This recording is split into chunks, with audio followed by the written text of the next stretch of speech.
এখানে মা মনসা জীবন্ত সাপ হিসেবে সেই সাপ জ্যান্ত কেউটের মাথায় দুধ গঙ্গা জল ঢেলে পূর্ব বর্ধমানের 4 গ্রামে পুজো হয়।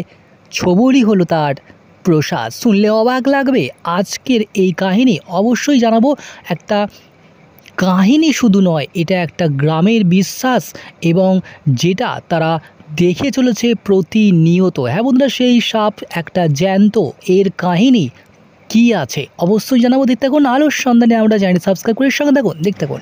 ঝাঁকলাই আদপে জাত কেউটে তীব্র বিষের, সেই বিষের সাপের সঙ্গে যুগের পর যুগ ধরে সহাবস্থান করে আসছেন গ্রামবাসীরা। গ্রামবাসীদের বিশ্বাস এটা সাপ নয়, সাক্ষাৎ দেবী মা মনসা। এক হাতে লেজটা ধরা, অন্য হাতে ছোট্ট একটি লাঠি। পুরোহিতের সেই লাঠিতে জড়িয়ে রয়েছে বিশাল একটা কেউটে, মাঝে মধ্যে ফোনাও তুলছে। মন্দিরে বারান্দায় দাঁড়িয়ে আর এক পুরোহিত তখন মন্ত্র উচ্চারণ করতে করতে সেই কেউটের মাথায় দুধ গঙ্গা জল ঢালছেন। তিনি নিজের হাতে সিঁদুর মাখিয়ে দিচ্ছেন ওই ফোনাধারী কেউটের মাথায়।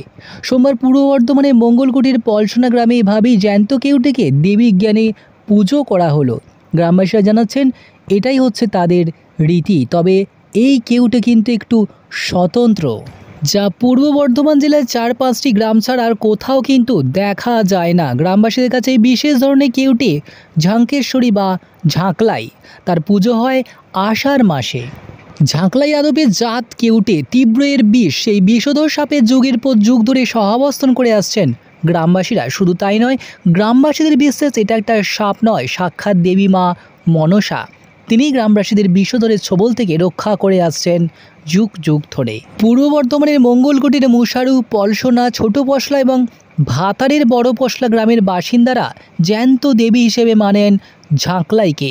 প্রতি বছর আষাঢ় মাসের শুক্লা প্রতিপদ তিথিতে ভাতারের বড় পশলা, শিখোত্তর, মুকুন্দপুর এবং মঙ্গলকোটের ছোট পশলা, পলসানা, মোসারু, নিগন মিলে মোট 7টি গ্রামে। স্থানীয়রা জানেন একসময় 7টি গ্রামেই দেখা যেত ঝাঁকলাই। তবে এখন বড় পশলা, ছোট পশলা, মোসারু এবং পলসোনা এই 4 গ্রামেই শুধু দেখা মেলে এই কেউটের।